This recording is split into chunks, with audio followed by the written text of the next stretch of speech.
देखा इंसान का हाथ पड़ा हुआ पूरा फटा हुआ, फिर आगे उस साइड देखा तो फेफड़ा पड़ा हुआ इंसान का। तो इतना ये आदमी सोच भी नहीं सकता कि एकदम से हुआ तो क्या हुआ इंसान। गाड़ी इको बताई जा रही है फिर सर, क्या पता गाड़ी वहाँ पे होंडा का वो पड़ा हुआ है पूरा उसके साथ में फेफड़ा आगे।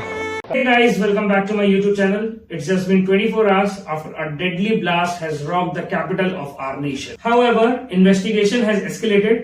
What began as an incident is now being officially treated as a high-level terror attack.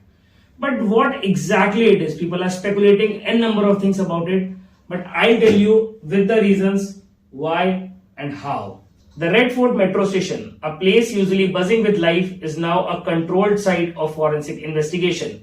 Around 6:50 p.m. last night, tragedy struck when a high-intensity IED exploded inside a white Hyundai i20 car at a busy traffic signal. Authorities confirm at least 13 fatalities and over 20 people injured. Private गाड़ी है, ये भी नहीं कह सकता वो CNG गाड़ी है।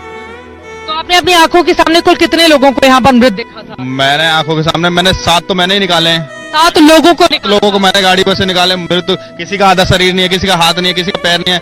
एक किसी वहां से दूसरे रोड से पार करके एक बॉडी पड़ी है, उसे कट्टे लेकर नहीं है, उसे ढका है। किसी का सीट का कवर उखाड़ के नहीं है, उसे ढका है। बॉडी पड़ी है। और कुल कितने देर के बाद यहाँ पर पुलिस कर्मियों की फिर 10 मिनट में 10 मिनट के बाद पुलिस कर्मी जी। All the several agencies are trying to get a breakthrough to it, but somehow we have collected some bits and according to that, I'll narrate you how it happened. मैं सबसे पहले तो आपको ये बताना चाहूंगा कि क्यों ये एक सीएनजी ब्लास्ट नहीं है, इसके बदले एक ये प्रॉपर बॉम्ब ब्लास्ट है, प्रॉपर प्लान्ड बॉम्ब ब्लास्ट है। जैसा कि आप देख पा रहे हैं कि मंडे को शाम को 4 बजे ये गाड़ी सुनहरी मस्जिद पार्किंग लॉट में आती है। वहां लगभग 2 से 2.5 घंटे गाड़ी पार्क रही। उसके बाद वो रेड फोर्ट की तरफ निकलती है। वहां से नेताजी सुभाष मार्ग पर स्लो डाउन हुई 652 पे, जहां पे इस गाड़ी में एकदम से ब्लास्ट हुआ and that too led to so many casualties at that time. Police ये भी बता रही है कि रेड फोर्ट कार ब्लास्ट एक विदाइन सुसाइड अटैक हो सकता है। बात करते हैं व्हाइट कॉलर का मतलब क्या है। इस नेटवर्क में आम गुंडागर्दी करने वाले लोग नहीं है। ये लोग हैं हाईली एजुकेटेड प्रोफेशनल्स, जिनमें ज्यादातर डॉक्टर्स और एकेडमिक शामिल हैं। इनकी पहचान की बात करें तो ये लोग अपनी प्रोफेशनल आइडेंटिटी का फायदा उठाकर टेरर एक्टिविटीज छुपा रहे थे। इनकी लोकेशंस, इनका मॉड्यूल सिर्फ कश्मीर तक लिमिटेड नहीं था, बल्कि फरीदाबाद, सहारनपुर और लखनऊ तक फैला हुआ था। बात करें जो लोग अरेस्ट हुए हैं, सबसे पहले नाम पे है डॉक्टर मोहम्मद उमर, जो एक मेडिकल डॉक्टर हैं जम्मू एंड कश्मीर से। दूसरे डॉक्टर मुजम्मिल गैनी, जो कश्मीरी डॉक्टर थे अल फलाह यूनिवर्सिटी फरीदाबाद में।